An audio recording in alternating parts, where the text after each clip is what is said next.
+2 score might have been more normal considering their rating difference, Magnus being a favorite whenever they play. But a +7? No, that's crazy. No, in this tournament he has done pretty well. He won. He drew that game with black where he was better. Yes. So that was pretty impressive. And after the game, that was the one where he trotted out the sunglasses for the first time. Right. He tweeted at GM Hikaru, "No hypnotism, better chess."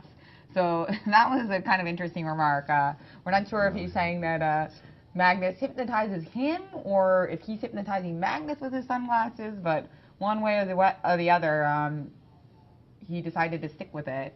Yes. Superstitious. Well, whatever works gets repeated. Let's see what... It seems like they're making a lot of moves. Now, they certainly are. It's kind of interesting because on one hand, I'm excited to see that Nakamura kept queens on the board, but on the other, there is a high percentage of draws in this line just because of the large quantity of trades. And now, to be honest, it almost looks like they're playing blitz. Is this real? Yeah. This doesn't seem real. How could this be? Well, there was a pause for the move rook e1. I'm just seeing so many moves. Right. There was a pause for the move rook e1 by Hikaru and a pause by Magnus to decide whether or not he wanted to trade right away on e5. He did exchange. And then after the move castles, knight c3, developing, bringing the pieces off the back rank, preparing to play knight to d5, where the knight would be very well placed here. And here Magnus thought a little bit, but then decided on his reaction, which was knight on d6, drop back to e8. He's losing some time, but he has an idea of setting up c7, c6, d7, d5 in the center, and that is what he is playing for. So we had the move knight d5, attacking the bishop on e7. Magnus moved his bishop to d6 with a counter attack against the rook on e5. The rook dropped back to e1. Just a moment. Oops. Rook dropped back to e1. So all the way back, no prayers of rovers. Right. And black played c6. c7, c6, attacking the knight. Knight e3, hoping to perhaps hop into f5. Right. Magnus anticipating that and also trying to push his d-pawn forward, plays bishop to c7. Exactly. And the knight did hop nonetheless to the f5 square. So what Hikaru has in mind is to bring his knight, invade with knight e7 check, and take this bishop, winning the two bishops, even though it hasn't developed. Hikaru's spending a lot of time, and after knight... A lot of time in terms of the chess game. As we see, they're basically blitzing out these moves, so all well within their preparation. I mean, it looked like they were playing blitz there for a minute. Exactly. And it was all these kind of rather forcing moves. Not technically forced, and that material wouldn't be lost if they didn't do it, but just completely logical. D5, yes. Knight e7 check, knight takes c8. Right. So we can sum up the results of the opening as follows. White has won the long-term advantage of the two bishops, but because the pawn structure is so symmetrical, it's very hard for the first player to prove an advantage. And on the other hand, notice that all of White's pieces, each and every single one of them, are on the first rank. So this gives Magnus the time he needs to bring his pieces out. Hey, I never saw a pair of bishops that you didn't like. I like the pair of bishops, but in this particular case, I just see very easy play for Magnus. He's going to bring his knight to f6. He's very likely to bring his queen to d6 with a checkmating threat, by the way, in passing. And then he's just going to challenge the e-file. So in this specific moment, I'd say White's advantage is so small as to be nearly minuscule. Right, so you'd still prefer White, but you don't think it's quite enough considering that he had the first move. Exactly. And it looks like Nakamura has played g3 in this position. Right. Now, d3 had been played previously, so it looks like g3 is and that was played by knight h against Kramnik in Dortmund just a couple months ago. Right. That game was a draw, right. and so Nakamura playing the first new move of the game with g3. Right. So in that game between Arkady Nagish and Vladimir Kramnik, this is the precedent, d2, d3, which makes perfect sense. You open up the diagonal for your bishop. Hikaru, a small nuance. He plays the move. d3 was played later in that game anyway. Exactly. It's a move you're likely to be provoked to play, but just to stop because you don't have any defenders over there. Normally you would have a knight on f3, so it's not as much to try to fianchetto the bishop.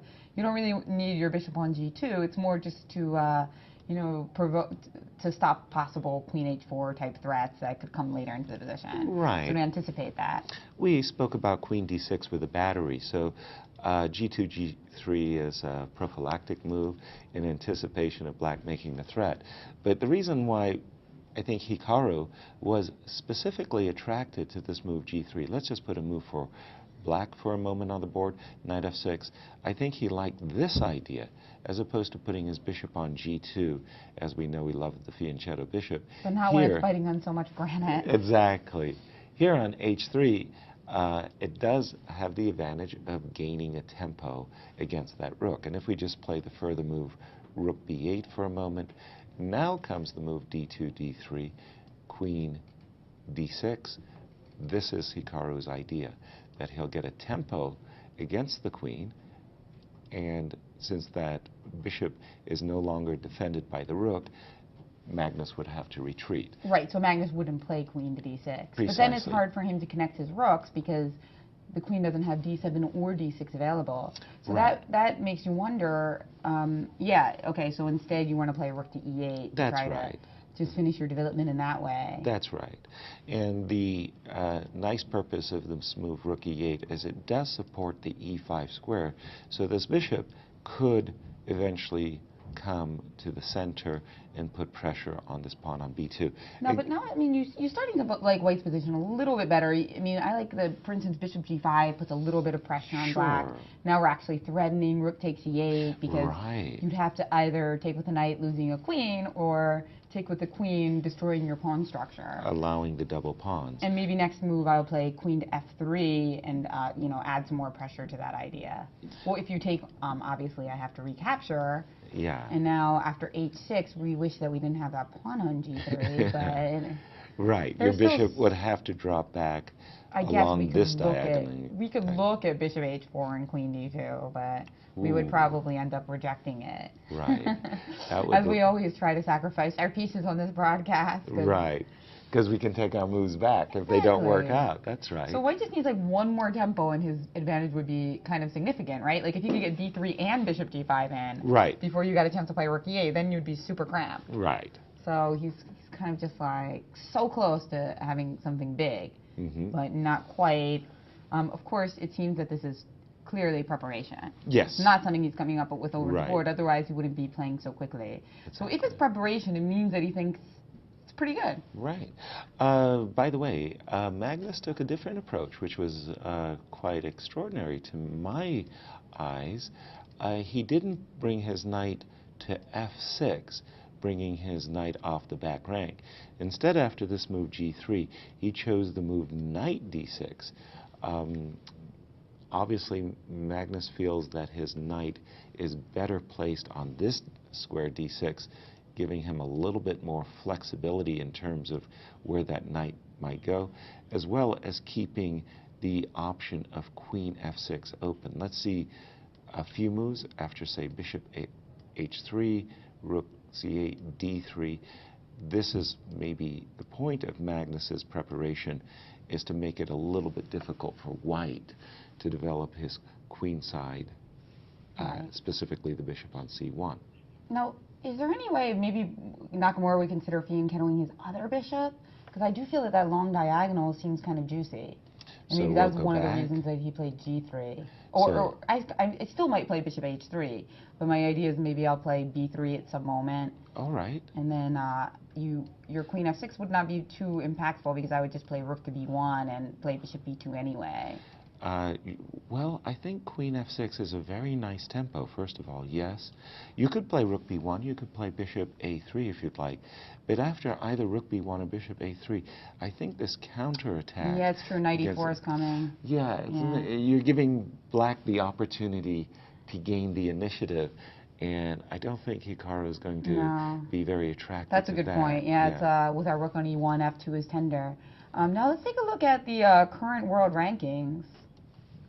As we watch the top across the street, we also have the World Chess Hall of Fame with a number of gorgeous chess sets and art-inspired chess exhibits, or rather chess exhibits inspired by art. The largest chess piece in the world. That's something that lots of people just even after they're drinking in the bars, they go and they pose next to the largest chess piece. It's really cool to see. And some facts about the St. Louis Chess Club. It was founded in 2007, a mecca for chess in the United States and the world, and hosts more than 80 tournaments per year. We're heavily focused on education and youth outreach. We want to get all the young students in St. Louis playing our beautiful game. And we've also been home to the U.S. Championship and U.S. Women's Chess Championships since 2009. And thanks to the Sinkfields for founding this club, and to all the staff here for making this event run smoothly. It's always a pleasure to come out, and people see the photos and they read about it, and I notice that when they come here, they're like, wow, it really is as good as I thought it was going to be. Right, it meets your expectations. Well, those U.S. championships, the last few ones, the best tournaments in the nation by far, of course, and now, pardon me, with the Sinkfield Cup, now we're branching into an elite tournaments. And I also wanted to add one further thought to the graphic there about the club. Is we're going into 500 schools. We have more than about 36 coaches that we send to all of those schools.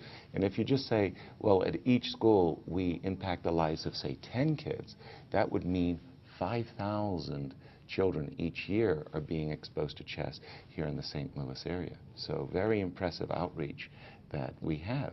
It's really fantastic to have both ends of it, the elite chess and then also just teaching kids to play and make their lives a little bit more. Everybody's just like trying to plot how they can get Magnus Carlsen's autograph. You get him in between moves. He's a really nice kid, but that being said, I mean, he's such a nice kid, but you gotta sometimes say, like, he has limited time, right? Of course. All the people who want photos with him and autographs with him, they have to be lucky, basically, right? Well, we did have the signing session. On the first, this break F5, F4, without allowing bishop takes H3, takes C8.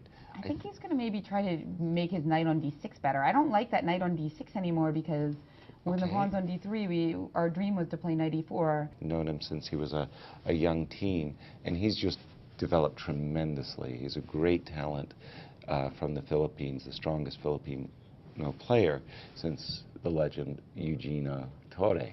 Oh, that's right, and he's only 19 and just a nice, modest man. I liked at the end he said, one more thing. One more thing. G5, we're hitting the 8 square, and yeah, it's just doesn't look very a good positional move. And you know that Carlsen, despite being 22 years old, is just a really fine positional sense. And you know, as you said, he started out playing a lot of end games and strategic wins. So I don't think we'll see G5, although we've seen a lot of moves like that in this tournament.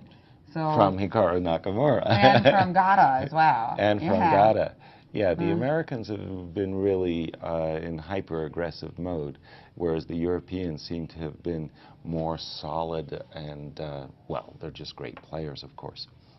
But we do have your move, Jen. Congratulations for pegging that one. Knight D6 to F7 was Magnus's choice, and I think it's a very fine one, a fine choice indeed. That's right. In positions where there's not a whole lot going on, one of the important principles is identify your worst piece and try to improve it. And in this case, obviously our queen and our rooks are beautifully placed. The bishop on C7 is supporting a future F4, and the knight on D6 was doing absolutely nothing because the e4 and the c4 squares were both adequately defended. So Right. he was just sitting there blocking the bishop on c7, having no fun at all. Right. And in this somewhat closed position, it's important for us to keep our knights active. We've got a thought from Grandmaster Maurice Ashley. Well, from your mouth to God.